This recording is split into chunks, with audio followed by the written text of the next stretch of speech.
Good evening, everyone. My topic is autoimmune lymphoproliferative syndrome, a rare inherited disorder. I am Prerna Modani from Department of Pediatrics, AGS Medical College and KM Hospital, Mumbai.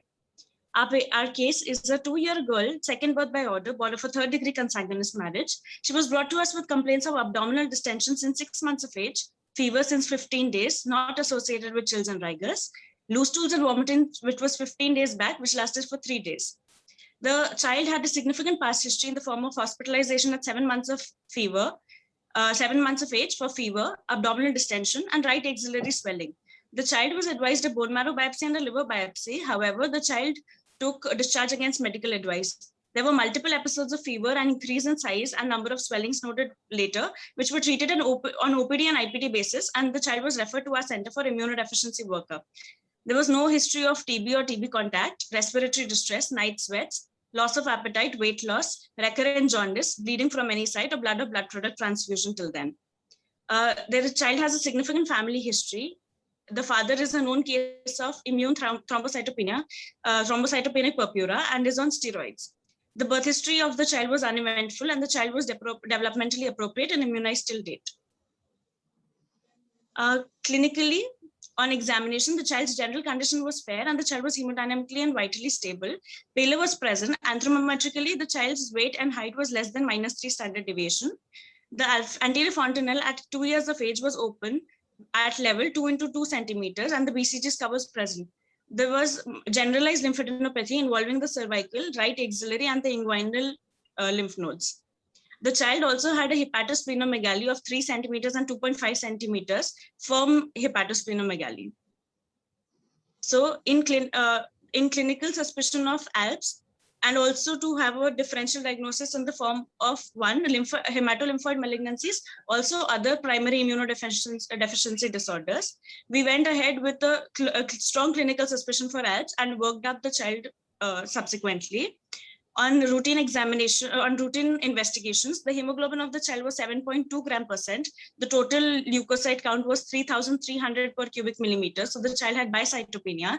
The platelets were 1.2 lakh per cubic millimeter. The vitamin B12 levels were 1,223 picogram per milliliter, which were high. And the DCT was 3+ positive. We went ahead and did a bone marrow biopsy for this patient, which was normocellular. We did a lymph node biopsy from the right axillary node, which showed widening of the interfollicular areas with increase in plasma cells. Can I have the slide, please? Thank you. There were few lymphoid follicles which were having hyalinized centers like the one which has been marked in the slide.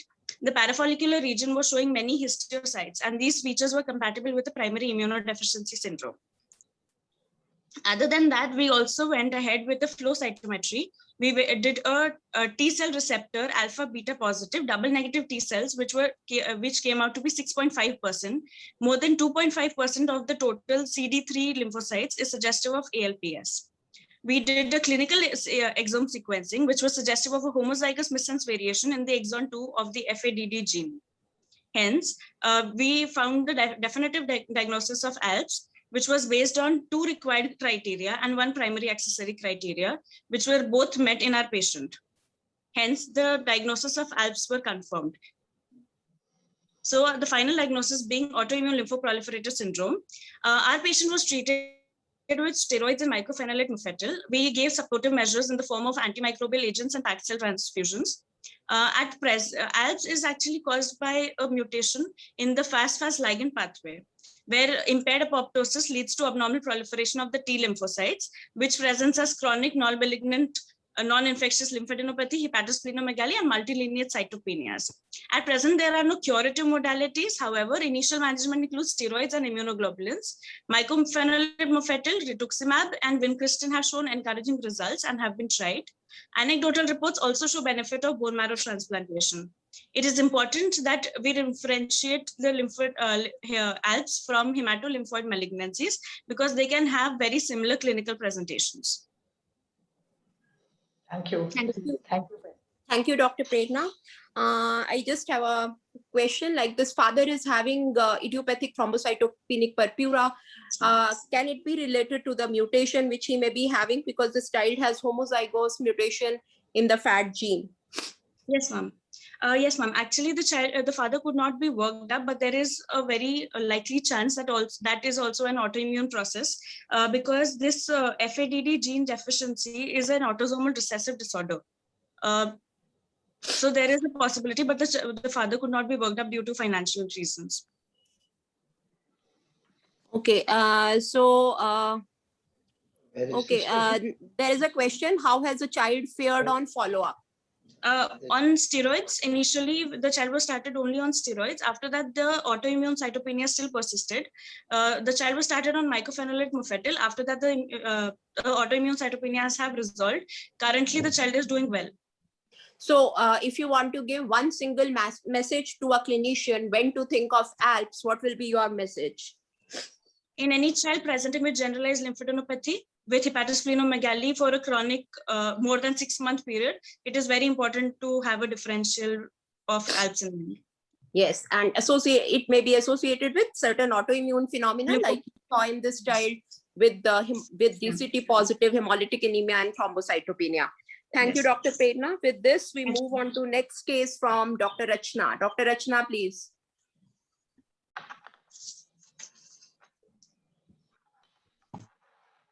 Good evening, everyone. I'm Dr. Rachna Shanbag Moite, and I'm going to present a case of familial cold autoinflammatory syndrome, the first report from the Indian subcontinent. Next.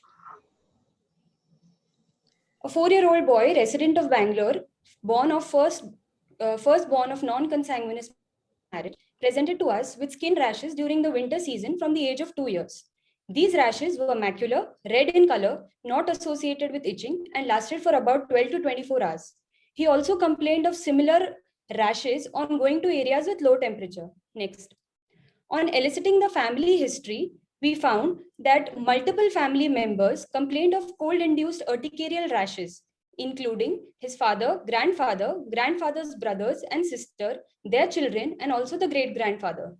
The father, who's 34-year-old now, had macular rashes on the lower limbs and arms on exposure to low temperature during the winter season, followed by pain in ankles, knees, elbows, small joints of fingers, so severe that it is to limit his ability to walk for at least a week. Also, the grandfather complained of rashes and joint pains during winters, which, however, his complaints have been relieved for the past few years. There was no history of any deafness or any history suggestive of amyloidosis in the family members. So this child had a very significant family history where almost 10 members across 4 generations were involved. Next. Next. On examination, we found that the child was well looking. The weight was 13.4 kg. The height was 98 centimeters. He had multiple blanchable macular rashes on his lower limbs and on the soles of his feet. Systemic examination was, however, normal. Ophthalmological and hearing screen was also normal. So the differential diagnosis that came to our mind due to the classical presentation of cold-induced urticaria and strong family history was familial cold autoinflammatory syndrome. However, cold-induced urticaria was also a close differential. Next. On being evaluated, we found that CRP was raised, ESR was, however, normal, CBC, LFT, RFTs were normal, and immunoglobulin profile was also normal. So we sent the sample then for genetic testing.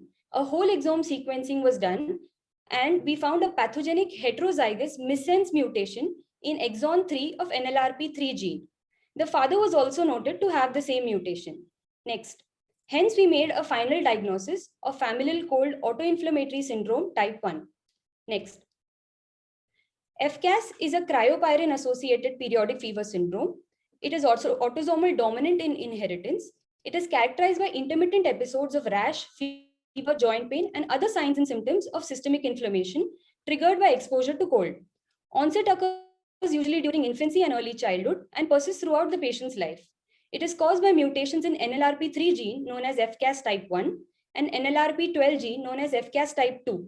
The pathogenesis is such, next, that cold causes activation of AP1 transcription factor, which increases the gene expression of NLRP3 and also increases the synthesis of secretory proteins, which gives rise to increased secretion of IL-1 beta, giving rise to extensive inflammation.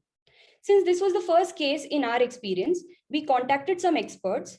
Dr. Hal Hoffman, who we will be having the privilege of listening to later this evening, has by far published the largest cohort of FCAS patients.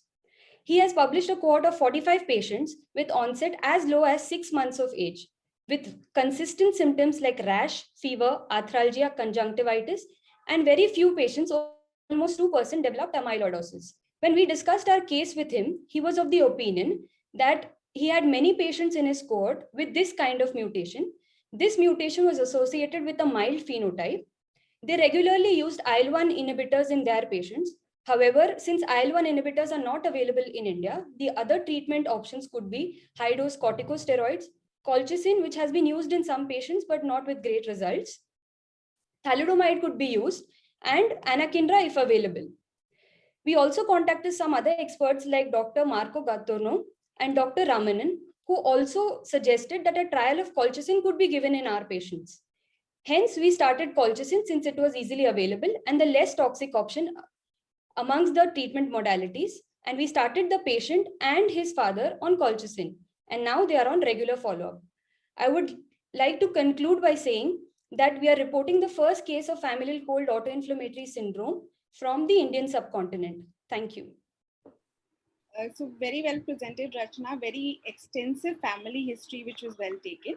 Are you planning to evaluate the rest of the family members? Yes, ma'am. Since the case presented to us very recently, just 2 weeks back, so we are still in the process of evaluating the other family members. Okay. Can you differentiate acquired cold-induced urticaria from familial one? Your case was straightforward. You had like a family history, but what if you didn't have one? In cases of acquired, it would only be exposure to cold, and there would never be a very significant family history that we had in this particular child. Also, there would be other symptoms associated with hereditary cold urticaria, like joint pains and rashes, and these patients later on in life also develop amyloidosis. Okay, thank you, Rachna. We'll move on to the next case. We've got Sutiraj presenting the successful outcome of an LED type 3. Good afternoon, everybody. Am I audible? Yes, yes, please. Okay. Today, I will be presenting a case report on the successful outcome of leukocyte adhesion deficiency type 3 diagnosed in the neonatal period. So we had a term, next slide, please. We had a term, small for gestational age male baby with a birth weight of 2.1 kilogram. The baby was delivered to a 29-year-old G4P3L1 with antenatal history of gestational diabetes mellitus and gestational hypertension by non-consanguineous marriage. The baby had a family history of 2 sibling deaths. One baby expired at the age of 5 hours of life with intracranial bleed, and another sibling had history of recurrent skin infections, hematuria, hepatosplenomegaly, and the child was detected to have a high count of 90,000, and X-ray also showed thickening of the end of long bones. And the baby was suspected to have a myeloproliferative disorder or juvenile myelomonocytic leukemia and succumbed at the age of 2 years. So our baby was admitted in the neonatal intensive care unit in view of these sibling deaths. And on neonatal day 3, the baby was detected to have pallor and thrombocytopenia requiring transfusion. Also on neonatal day 8, baby developed skin lesions over the groin with clinical features of sepsis. The baby also had a history of delayed fall of umbilical cord. On examination, next slide. On examination, the child was having severe pallor, high-grade fever, and there was no facial dysmorphism, but the child had bilateral inguinal pustules with light yellow pus. Also, the baby had hepatosplenomegaly. The liver span was around 7 centimeter and spleen was 6 centimeter in size. However, the child did not have any bleeding manifestations. So our differential diagnosis was initially neonatal sepsis or congenital leukemia, and we evaluated the child. On investigating, the baby was detected to have a hemoglobin of around 7.2 gram per deciliter. Total count was around 35,280. Differential count was neutrophil 72% and lymphocyte 26%, and the platelet count was 80,000. So first we did an X-ray and it showed features suggestive of osteopetrosis. There was sclerotic thickening of their long bones. Also, our peripheral smear report showed normocytic normochromic anemia with neutrophilia, and the pus culture yielded Pseudomonas growth from the groin lesion. So we initially suspected a primary immunodeficiency, and we did an immunoglobulin assay in which it was normal. IgG level was 645, IgA was 27.9, IgM was 22.3, and IgE was 17.8. We initially suspected a LAD1 mutation. However, the CD11 and CD18 markers were normal in expression, and we sent a clinical exome which came positive for FERMT3 gene mutation, and hence a diagnosis of LAD3 was made. Madam, next slide. So after the diagnosis, the child underwent hematopoietic stem cell transplantation from an HLA matched unrelated donor. Post-transplant, the child had mucositis, mild skin graft versus host reaction, and severe hypertension post-transplant, but there was no features of sepsis. So I would like to conclude that LAD3 deficiency can be successfully corrected by hematopoietic stem cell transplantation if detected prior to the occurrence of any life-threatening complication, and severe leukocytosis and delayed fall of umbilical stem are very valuable clinical clues for early diagnosis. Thank you.